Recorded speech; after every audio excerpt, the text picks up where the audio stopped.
और आपको उस हिसाब से रेडी रहना है। कितने घायल हैं बता सकते हैं? घायल तो यहाँ पे 30 से ज़्यादा ही है, बाकी अभी देखते हैं कितना क्या चल रहा है। ये मैं 10 के ऊपर है, बाकी अभी मैं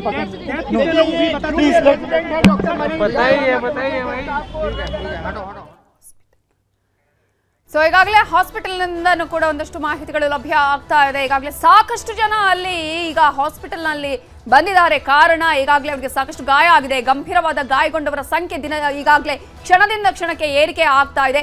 ನಿಮಗೆ ನೇರ ಪ್ರಸಾರದ ದೃಶ್ಯಗಳನ್ನು ನಾವು ಕೂಡ ತೋರಿಸ್ತಾ ಇದ್ದೀವಿ. ಅಲ್ಲಿ ಯಾವ ರೀತಿಯಾಗಿ ವೆಹಿಕಲ್ಗಳು ಸುಟ್ಟು ಕರಕಲಾಗಿದೆ. ಒಂದು ಕಾರ್ ಬ್ಲಾಸ್ಟ್ ಆದಂತ ಸಂದರ್ಭದಲ್ಲಿ ಅದರಕ್ಕಿಂತಲೇ ಮುಂದೆ ಎಲ್ಲೆಲ್ಲಿ ಅಕ್ಕಪಕ್ಕದಲ್ಲಿ ವೆಹಿಕಲ್ಗಳಿತ್ತೋ ಅವೆಲ್ಲವೂ ಕೂಡ ಸುಟ್ಟು ಕರಕಲಾಗಿದೆ. ಈ ವೆಹಿಕಲ್ಗಳು ಕೆಲವು ಕಡೆಗಳಲ್ಲಿ ಛಿದ್ರ ಆಗಿದೆ. ಆ ಎಲ್ಲಾ ದೃಶ್ಯಾವಳಿಗಳೇ ಹೇಳುತ್ತೆ ಆ ಒಂದು ಸ್ಫೋಟದ ತೀವ್ರತೆ ಎಷ್ಟರ ಮಟ್ಟಿಗೆ ಇತ್ತು, ಆ ಸ್ಫೋಟ ಯಾವ ರೀತಿಯಾಗಿ ಸಂಭವಿಸಿರಬಹುದು ಅನ್ನೋದನ್ನ ನಾವಿಲ್ಲಿ ಅಂದಾಜು ಮಾಡಬಹುದು. ಇಡೀ ಪ್ರದೇಶದ ದೃಶ್ಯಗಳನ್ನ ನೀವು ಗಮನಿಸಿದ್ರೆ ಎಷ್ಟು ದೊಡ್ಡ ಮಟ್ಟದಲ್ಲಿ ಅಲ್ಲಿ ಸ್ಫೋಟ ಆಗಿದೆ ಅನ್ನೋದು ನಮಗೆ ದೃಶ್ಯಾವಳಿಗಳಲ್ಲಿ ಕೂಡ ಕಾಣಿಸ್ತಾ ಇದೆ.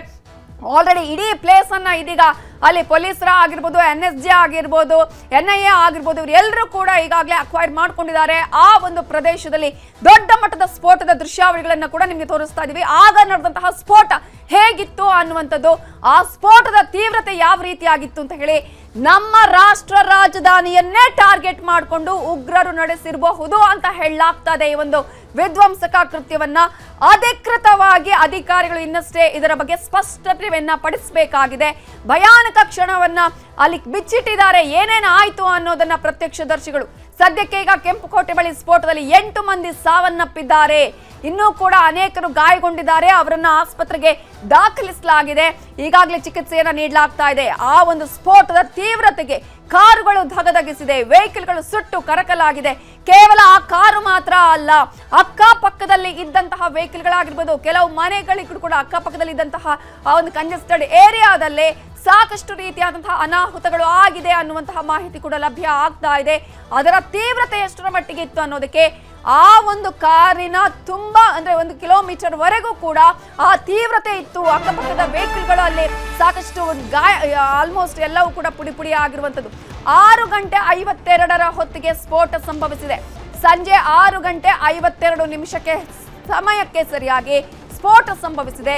ಕೆಂಪು ದೀಪಗಳಿದ್ದ 2 ವಾಹನಗಳು ಬಂದಿದ್ವು. ಒಂದು ಕಾರ್ ಸ್ಫೋಟ ಆಗಿದೆ ಅಂತ ಹೇಳಿ ದೆಹಲಿ ಕಮಿಷನರ್ ಈಗ ಮಾಹಿತಿಯನ್ನ ಕೊಟ್ಟಿದ್ದಾರೆ. FSL, NSG, ವಿಧಿ ವಿಜ್ಞಾನ ತಜ್ಞರು, ಸಾಕಷ್ಟು ಅಧಿಕಾರಿಗಳು ಇದೀಗ ಪರಿಶೀಲನೆ ಮಾಡ್ತಾ ಇದ್ದಾರೆ. ದೆಹಲಿ ಪೊಲೀಸರು ಬಂದಿದ್ದಾರೆ. FSL, NSG ಆಗಿರ್ಬೋದು, ಜೊತೆಗೆ ಈಗಾಗಲೇ ದೆಹಲಿ ಪೊಲೀಸರು ಆಗಮಿಸಿ ಅಲ್ಲಿ ಸ್ಥಳವನ್ನ ಪರಿಶೀಲನೆ ಮಾಡ್ತಾ ಇದ್ದಾರೆ. ಸ್ಫೋಟದ ಕಾರಣಗಳ ಬಗ್ಗೆ ತನಿಖೆಯನ್ನ ನಡೆಸಲಾಗ್ತಾ ಇದೆ. ಶೀಘ್ರವೇ ಸ್ಫೋಟದ ನಿಖರತೆ ತಿಳಿಯುತ್ತೆ ಅಂತ ಹೇಳಿ ಇದೀಗ ಕಮಿಷನರ್ ಮಾಹಿತಿಯನ್ನ ಕೊಟ್ಟಿದ್ದಾರೆ. ಇನ್ನೂ ಕೂಡ ತನಿಖೆ ಆಗಬೇಕು. ಇನ್ನು ಮುಂದೆ ಇರೋದು ಏನು, ಯಾರು ಮಾಡಿದ್ದಾರೆ, ಯಾವ ರೀತಿಯಾದಂತಹ ಒಂದು ಐಡಿಗಳನ್ನ ಇಲ್ಲಿ ಬಳಸಲಾಗಿದೆ ಅನ್ನೋದ್ರ ಬಗ್ಗೆ ಈಗಾಗಲೇ ಕಂಪ್ಲೀಟ್ ಆದಂತಹ ಮಾಹಿತಿಯನ್ನ ಅಲ್ಲಿ ಅಧಿಕಾರಿಗಳು ಕಲೆ ಹಾಕ್ತಾ ಇದ್ದಾರೆ.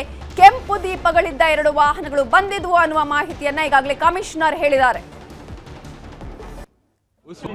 आज करीब 6:52 पे एक यहाँ पे रेड लाइट पे एक स्लो मूविंग व्हीकल जो रेड लाइट की तरफ आके रुका था, उसमें एक ये एक्सप्लोजन हुआ है। उस वक्त गाड़ी के अंदर जो पैसेंजर्स उसके अंदर ही थे और इस एक्सप्लोजन से जो है आसपास की गाड़ियों में भी क्षति हुई। जैसे ही इसकी खबर मिली, हम सारी एजेंसीज जो है Delhi police, FSL, NIA, NSG, उनकी टीम्स यहाँ पे आ चुकी हैं और हालात का जायजा भी ले रही है। हर तरीके से इस जो है एक्सप्लोजन के बारे में जांच की जा रही है और जल्दी ही इसका आकलन करके इसका जो भी रिजल्ट निकलेगा वो आपको बताया जाएगा। इस इंसिडेंट में कुछ लोग को इंजरीज भी आई हैं और कुछ लोगों की डेथ भी हुई है, तो वो अभी ದೆಹಲಿ ಸ್ಫೋಟದ ಬೆನ್ನಲ್ಲೇ ಶಂಕಿತನೋರ್ವನನ್ನ ಈಗ ಬಂಧನಕ್ಕೆ ಒಳಪಡಿಸಲಾಗಿದೆ. ಶಂಕಿತನನ್ನ ಬಂಧಿಸಿ ವಿಚಾರಣೆ ಮಾಡ್ತಾ ಇದ್ದಾರೆ ದೆಹಲಿ ಪೊಲೀಸರು. ಸ್ಫೋಟದ ಹಿಂದೆ ಉಗ್ರ ಕೈವಾಡ ಇದೆಯಾ ಅನ್ನೋದ್ರ ಬಗ್ಗೆ ವಿಚಾರಣೆಯನ್ನ ನಡೆಸಲಾಗ್ತಾ ಇದೆ. ಈಗಾಗಲೇ ದೆಹಲಿ ಸ್ಫೋಟ ಆಗಿರೋದು 6:52 ಈಗ ಒಬ್ಬ ಶಂಕಿತನನ್ನ ಬಂಧಿಸಿದ್ದಾರೆ. ಆತನನ್ನ ಬಂಧಿಸಿ ವಿಚಾರಣೆಯನ್ನ ಮಾಡ್ತಾ ಇದ್ದಾರೆ ಪೊಲೀಸರು. ಸ್ಫೋಟದ ಹಿಂದೆ ಉಗ್ರ ಕೈವಾಡ ಇದೆಯಾ ಅನ್ನೋದ್ರ ಬಗ್ಗೆ ಕೂಡ ವಿಚಾರಣೆಯನ್ನ ನಡೆಸಲಾಗಿದೆ.